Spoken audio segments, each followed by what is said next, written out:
Everything happens for a reason. It's what people always tell you whenever something bad happens to you and they're trying to make you feel better about it. If you don't get the job that you wanted, someone will say, hey, everything happens for a reason. And it's the most frustrating thing to hear until you realize they were right. There was something better coming along down the pipe. How does that apply to LSU baseball? We're going to get into that on today's edition of Locked On LSU. You are Locked On LSU, your daily podcast on the LSU Tigers. Part of the Locked On Podcast Network, your team every day.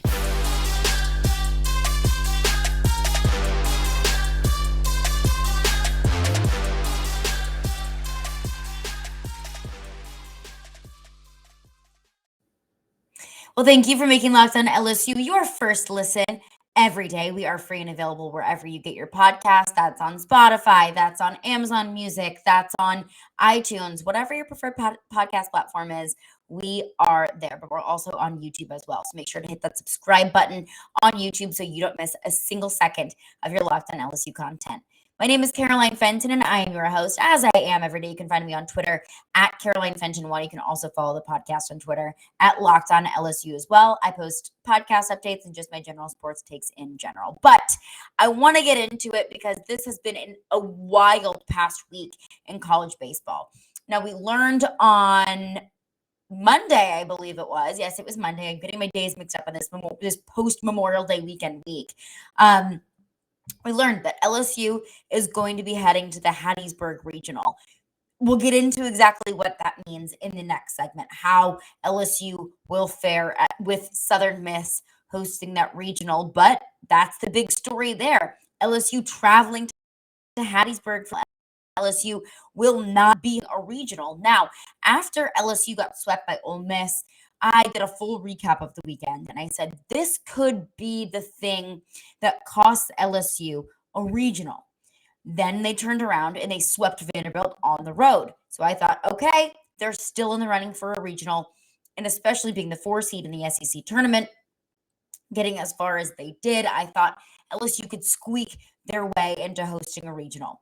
But they're not. And, I'm going to preface all of this by saying, I think the expectation of LSU baseball, a program of this caliber and the talent they have on this team, it's kind of unacceptable that this team isn't hosting a regional, but we're past that at this point. Of course, like I said, they're heading to Hattiesburg, but I said everything happens for a reason. And I know a lot of LSU fans are probably so frustrated that a regional won't go into Alex Box Stadium, that the road to Omaha doesn't go through Baton Rouge when traditionally in the past it has. But everything happens for a reason, and I think that there are a few reasons why. First reason why I think it's maybe the best thing that LSU isn't hosting a regional. If they got that 16 seed to host a regional, which I believe it's Georgia Southern, is hosting that regional, that 16 spot, then the super regional would go through Tennessee. They would be matching up with that Knoxville regional. And I don't know how much Tennessee baseball you've watched. Probably for the most of you, maybe a few games throughout the season. And of course, that game that LSU and Tennessee played in the SEC tournament, of course, which LSU lost. Tennessee handed LSU their first loss of the SEC tournament. LSU looked fine. It was a fine night, but ultimately Tennessee got the win. Ultimately, Tennessee won the SEC tournament. It's the best thing that LSU isn't hosting a regional, because if it was that 16 seed, they would have to go and play that Knoxville regional winner in the supers. And Tennessee is too freaking good for me to want LSU to have to face Tennessee in order to get to Omaha. I think that's the most difficult path to Omaha, is having to go through Tennessee to get there. And you may be rolling your eyes at that. Tennessee is the best team in the country, and it's not even close. Tennessee very easily could have the team currently constructed, if they do ultimately win the College World Series, that this could go down as one of the best college baseball teams of all time. I mean, this team can just do it on every single side of the ball. They have the lowest ERA in the country. They have the fastest pitcher in the country. Ben Joyce has consistently been hitting in the hundreds. His average is above 100. He hit 105 the other day. He's consistently hitting 103, 104, 102. I mean, Ben Joyce is one of the best pitcher in the country. Their team, and it's not just one pitcher. I mean, they have depth all the way from the top to the bottom. They're the only team in the country with the ERA below 3. Their ERA currently sits at 2.35. Coincidentally, the second lowest ERA is actually Southern Miss at a 3.16 ERA. And I mean, Southern Miss has got one hell of a pitching lineup. And we'll break that down later in the episode as well. But not only is it just their pitching, Tennessee also leads the country in home runs with 141. The number 2 most home runs in the country is Old Dominion at 128. So it really isn't even that close. They have the 4th best on-base percentage in the country, not just in the SEC, not just in the league, but in the country. 4th best on-base percentage, 2nd best in the country in runs, top 10 in fielding percentage, top 10 in hits. I mean, this team can do it offensively and defensively. Their base running is also very solid. I would say the only weak point of this team is at catcher.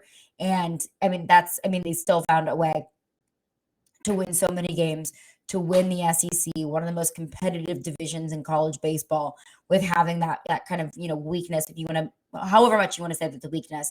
I mean, this Tennessee team is just unreal. So I don't want LSU to have to go through Tennessee in order to get to Omaha. I don't think that's the easiest path. It's all about the path to Omaha, and you're going to want to pick the easiest one.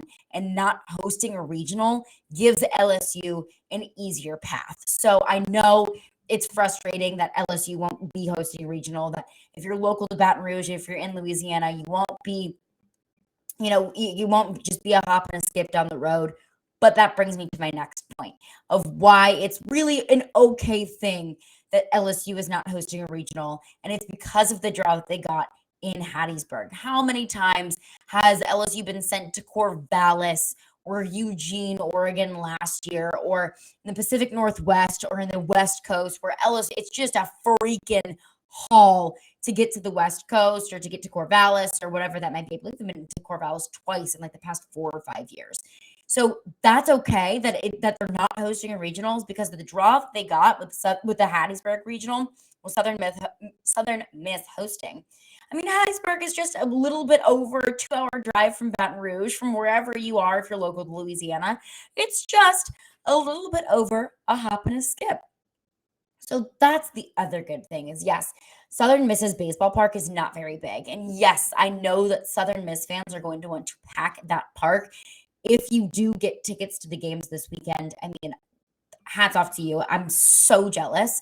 But also, if you just want to be there, if you want to have your presence, host a tailgate, go to some of the local bars and just show off the purple and gold and have that presence in Hattiesburg, it's really not that difficult of a drive. So yes, I would very much so prefer if LSU was hosting a regional, if Baton Rouge was, one of the hot spots in terms of college baseball in the postseason this season. But if you're going to have to travel, Hattiesburg is not a bad place to go. And if you're not going to host a regional, at least you're not going to have to face the best team in college baseball. But there's another reason why I think it's okay that LSU is not hosting one. I want to get into that. And also, how does LSU against the rest of the teams in this Hattiesburg regional? How can LSU fare? Can they make it out on the other side of this Hattiesburg regional? I want to get into that coming up next. But before I do that, I want to tell you about Rock Auto. This episode is brought to you by Rock Auto. And with the ever-increasing numbers of makes and models, it's almost impossible to go to your local chain auto parts store to have all the parts you need and to get it efficiently. You don't need to stand there and be asked about, what kind of, I actually just got my oil change the other day. What kind of oil does your car need? I have no idea. Please don't ask me. And then you have to wait there for that person to look for the parts in their computer, see if they have it in stock, order the parts, and you have to go back. And it's a whole deal. And it's a waste of time and it's a waste of money. No, you have computers with access to rockauto.com at home and in your pocket, and it's so much easier. So why not do it? You can save time and you can save money when using Rock Auto. I mean, at chain auto parts stores, they might upcharge 30%, 50%, even 100% for the exact same parts that you can get on Rock Auto. So, for example, I needed a new battery for my Volkswagen Beetle. I mean, it was going to be over $300 at your regular chain auto parts store, and it's only above $200 from Rock Auto. So I saved myself over $100, and I'm going to spend that $100 somewhere else fun. Rock Auto prices are reliably low for every customer, so you can guarantee that you are getting the best deal. So go to rockauto.com right now and you can see all the parts available for your car or truck, right? Locked On in their How Did You Hear About Us box so they know that we sent you. They've got an amazing selection, reliably low prices, all the parts your car will ever need, rockauto.com. Okay, so before we get into all the good LSU baseball content, we have an important favor to ask you. Us over at Locked On have put together a survey so we can learn more about our listeners like you and make your favorite Locked On podcasts even better. So this is your opportunity to tell us what you like and what you don't like about Locked On Podcasts. So go to lockedonpodcast.com/survey right now to get started. It won't take very long, and everyone that completes a survey can qualify for a chance to win one of 10 $100 Ticketmaster gift cards. To take your audience survey, go to lockedonpodcast.com/survey. Appreciate your help. Enter for your chance to win. We can use that money to go to LSU games in the fall, concerts around Louisiana. Check it out. And also, I want to hear what your thoughts are so I can make this the best podcast experience for you because this is your show after all. But enough of that stuff. Let's talk shop. Let's talk LSU baseball. I mentioned two reasons why I really do think that, it's an okay thing that LSU isn't hosting a regional, that, sometimes the best thing for you isn't what you think in the time, in the moment. And when I saw that LSU wasn't hosting a regional, I was angry. I was frustrated.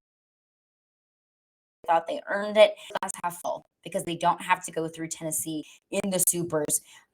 If they were the 16 seed hosting site, they would have to go through Tennessee, the best team in the country. Also, it's in Hattiesburg. Get in your car, drive 2.5 hours, super easy. But I think the third reason why I'm really okay with LSU not hosting a regional is because LSU is actually really solid on the road.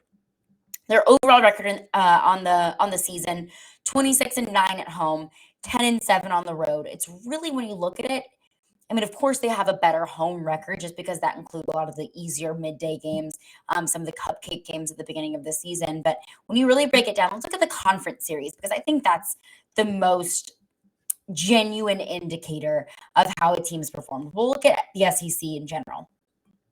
A&M series on the road. Auburn series was a loss at home.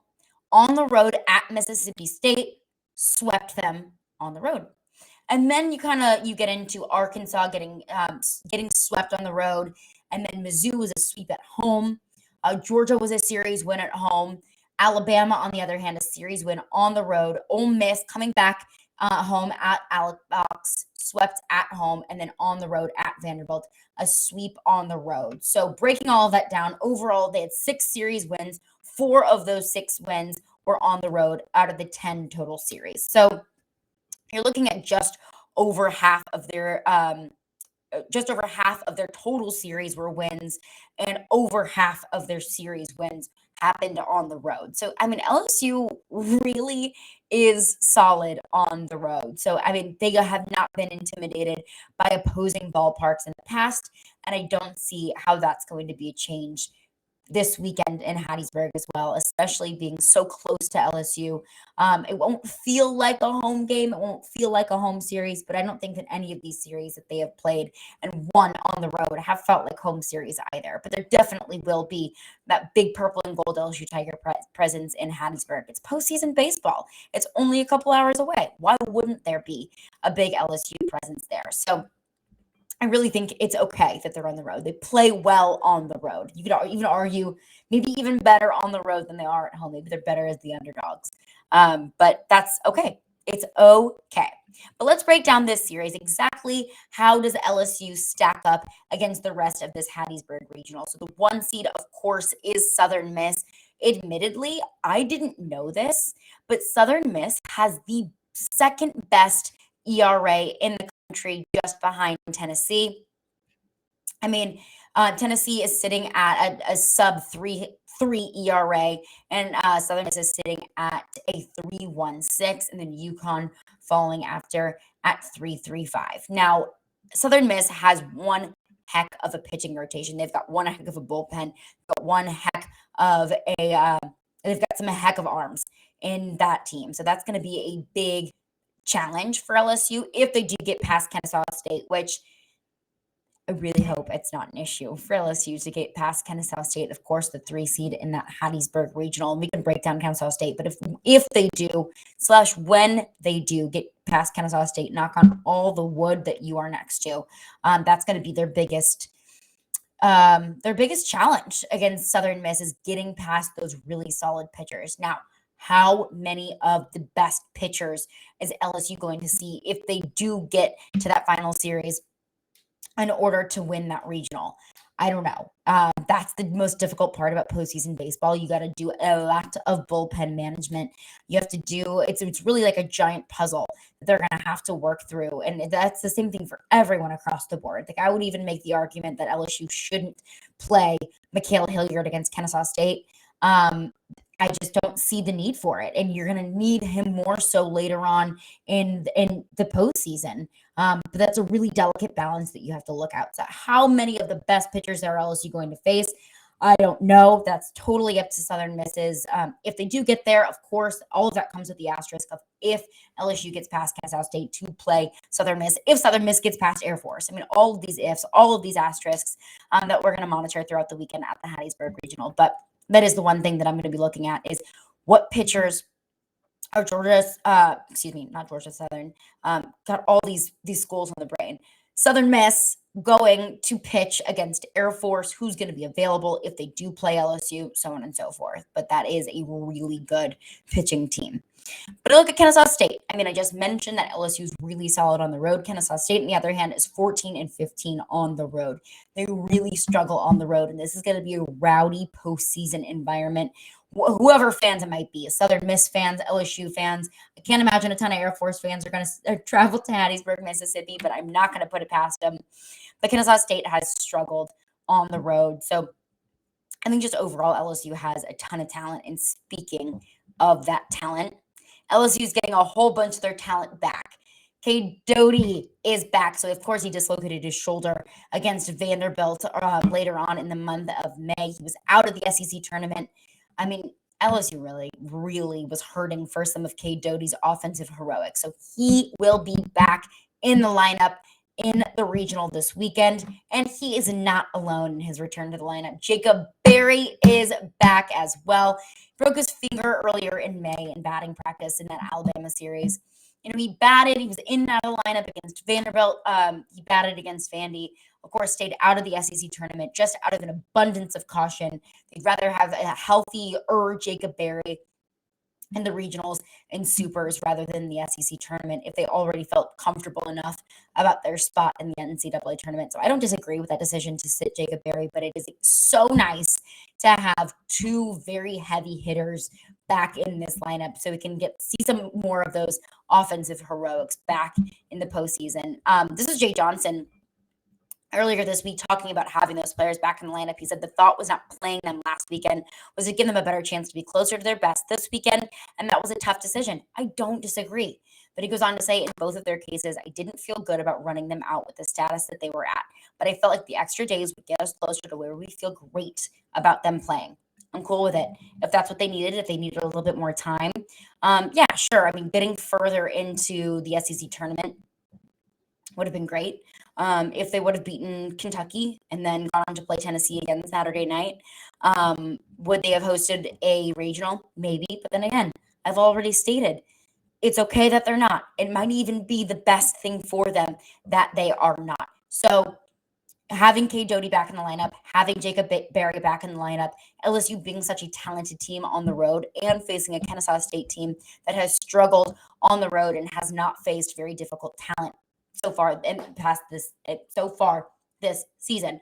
I mean, it's tough to look at their schedule and really compare, their stats and the numbers and the X's and O's to LSU, but they played Georgia twice this past season. They played Auburn this past season, and they gave up a combined like 30-something runs in those 3 games, maybe even 40-something runs in those 3 games to Auburn and Georgia twice in this past season. So, I mean, bats are going to be flying in this game.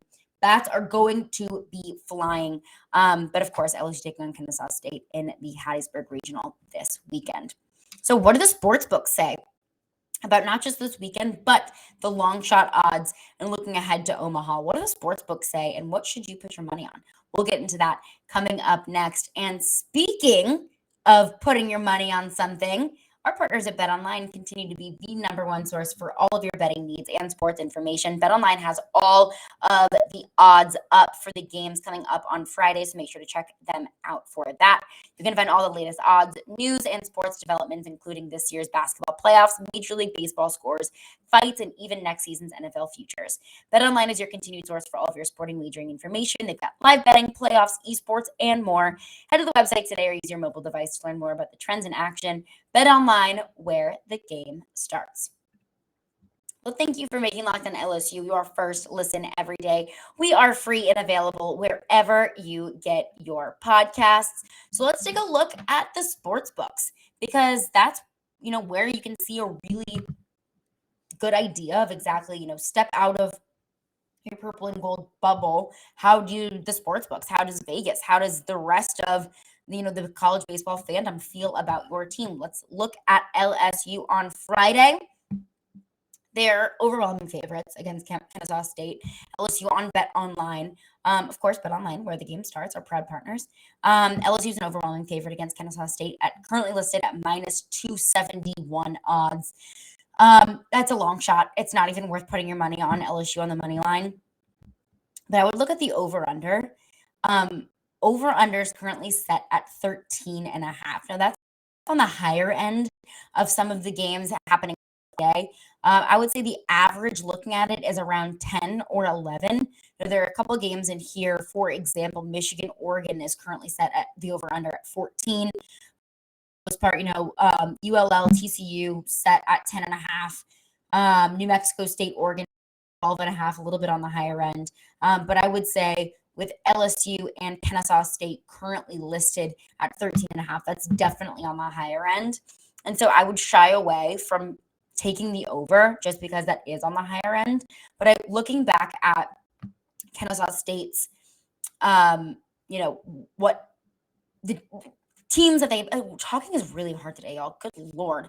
The teams that they played, that LSU has played as well. They gave up 17 runs to Georgia. They gave up 14 runs to Auburn. And then they played Georgia later on in the season and gave up 10 runs. So I lean the over here, not just because of the number of runs that they gave up to Georgia and Auburn, but they also, in that first game against Georgia, they scored 15 of their own. And of course, against Auburn, they were only able to score 1. But then again, in that second game against Georgia, they scored 7 of their own. So I lean the over because not only is Jacob Berry, Gabe Doty back in the lineup, and they're going to be, back and ready to make some sort of statement. And not only is it just going to be because this is a pitching line, a bullpen and a pitching lineup that LSU, it's going to be a little bit easier to hit off of these pitchers, I'll put it nicely like that. But also because Kennesaw State can move their bats as well.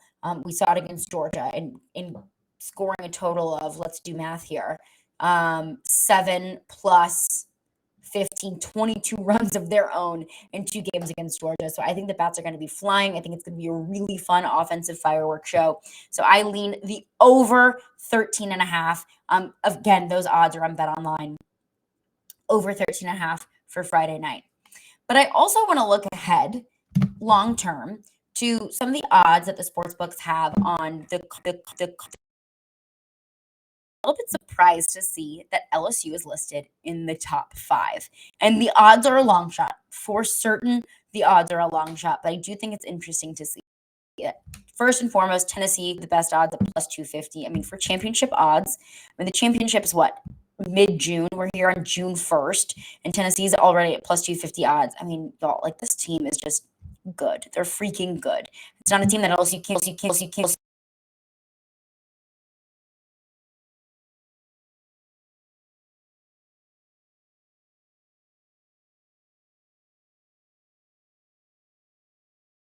Stanford at plus 1,200. I haven't watched much Stanford baseball. I'm going to be honest with you.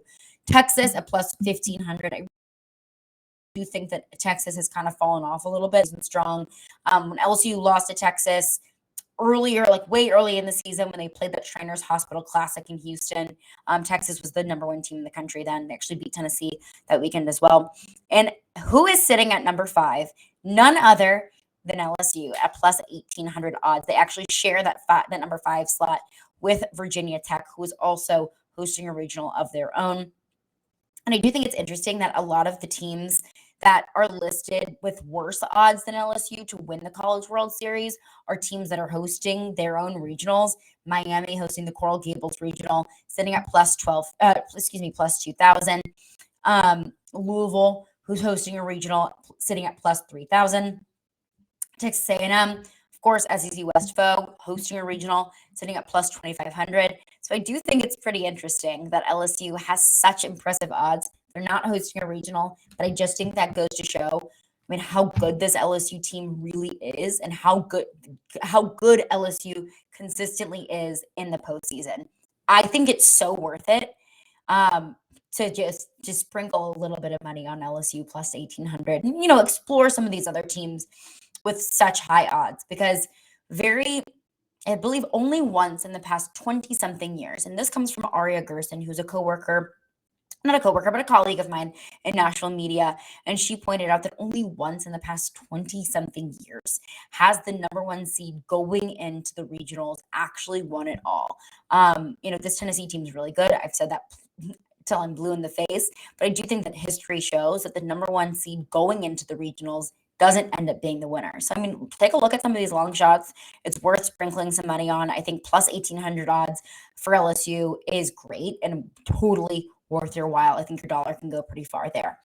But that is going to do it for me today. I thank you so much for making Locked On LSU your first listen every day. Now, coming up on tomorrow's podcast, I'll have a full breakdown of what we've heard so far at the SEC meetings going down in Destin this week. What does that mean for the SEC as a whole? What does that mean for LSU? What can we look forward to not just this season, but also long-term in the SEC as well? We'll get into all of that.